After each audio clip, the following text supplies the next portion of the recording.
let's talk about the Georgian goddess Barbale. She goes by a multitude of names. She can go by Barbale, Barbari, Babal, Barboli, many different names. If we were to categorize her to a particular domain, she is the goddess of cattle and poultry, fertility, the sun, specifically women's fertility, and most of all, healing. There isn't a whole lot of information about Barbale. It's very difficult to find, so I'm going to list off the things that I have discovered. So Barbale is the Georgian goddess, and Georgia is a part of the Caucasus region, bounded by the Black Sea to the west, Russia to the north and the northeast, and then we have Turkey to the southwest, and Armenia is to the south. And you can imagine, over the course of thousands, if not millions of years, how much foot traffic there was over the course of history. This was a melting pot of cultures. In fact, the oldest evidence outside of Africa for human life is actually in the country of Georgia. Not only are there a ton of cave dwellings and open air sites, but prehistoric remains that are over 8,000 years old that show the beginnings of civilization. People used obsidian as tools, they were domesticating cattle and pigs, and they were also growing grapes. In fact, this is like the place for wine, if you ever wanted to know that. The origins of wine in Georgia. And surprise, there are a ton of burial sites. Some myths you might actually recognize, and that's mostly because they are actually featured in Greek myths. And one of those examples is Jason and the Argonauts and his quest for Golden Fleece. The Caucasus has a rich folklore tradition, and a lot of this tradition has been preserved orally. For the most part, there was no alphabet. Things weren't necessarily written down until like the late 19th century. But even so, there's been a lot of myths that have been preserved for a very, very long time. And some of these ancient practices and gods have actually been converted into Catholicism and Christianity. That does include Barbale. In Georgian mythology, there is a clear distinction between male and female roles. In some regions of ancient Georgia, women are technically the creations of demons. So we have a higher realm for the gods, the middle realm are for humans, animals, plants, etc. And then we do have a lower realm for demons, very similar to the Christian pantheon and the creation myth with heaven and hell, etc.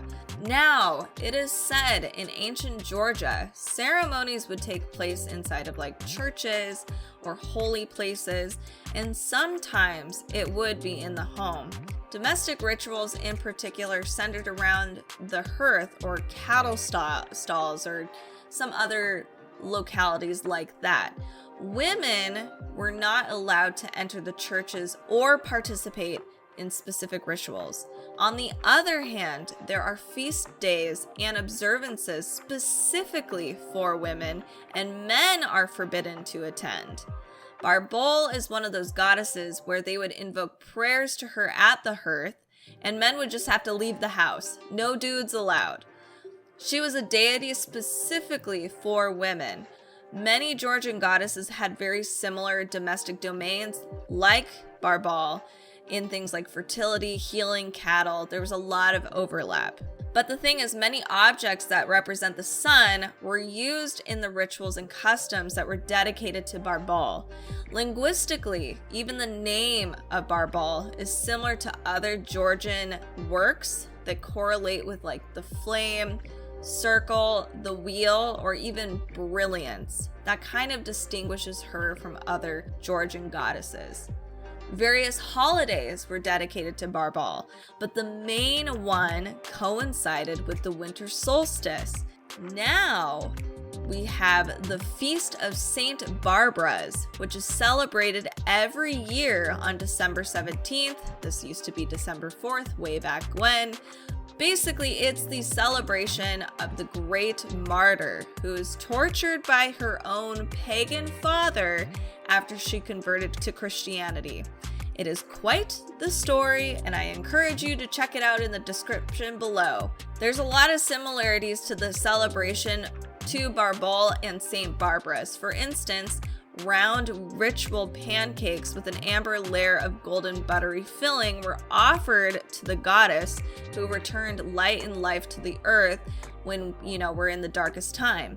When the country decided to convert to Christianity, worship of St. Barbara and Barbale intermingled. We still have those round golden cakes, but they're now filled with beans, and they're now called lobiani, and they're made today. They're still stamped with the symbol of the sun. This has been thousands of years. And that's kind of how the deity Barbale and the Christian Barbara merged into one holiday. Saint Barbara was known way back in Rome in the 7th century. She's also the patron saint of armorers, artillerymen, military engineers, miners. She's also associated with lightning because of the myth and legend associated with her, and also mathematicians. She's actually quite a very big deal in Catholicism all across the globe. Now, going way further back in time, originally Barbale was worshipped as a healer who opened eyes and cured people of headaches, smallpox, and other ailments. Barbale was known to be one of the highest deities to protect people from infectious diseases. This is more specifically to do with preserving eyesight, according to the Kartvelian tribes. So what would happen is people would actually take silver or wax eyeballs to the church dedicated to Barbale and sacrifice them to the goddess, praying for help and recovery. They've uncovered numerous sacrificed eyeballs in many sites, as well as a cradle in churches dedicated to Barbale. This is actually a link to the Great Mother from Talbrek, which is a very, very old goddess. The Eye Temple in Talbrek is one of the oldest signs of organized religion in Mesopotamia and Sumeria. It's really cool to see so much overlap between these regions.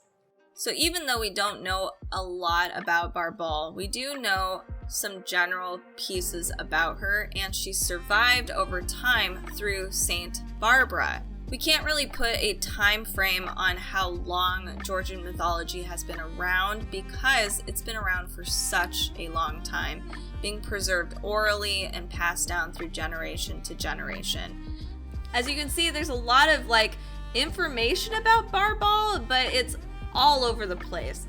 We have a lot of stuff there that spans across thousands and thousands of years, and I am really excited to explore more well-known gods and goddesses and myths from Georgian mythology in particular. If there are any myths that you want to know more about or you want to explore, make sure to comment down below. And if you want to learn more about Barbale in particular, we have a whole bunch in the description down below. Make sure to give me a follow and subscribe if you like art and mythology, and follow me on my socials at Kaiti Draws. Stay tuned next month for our next myth, and make sure to keep on watching. We have a lot of cool myths.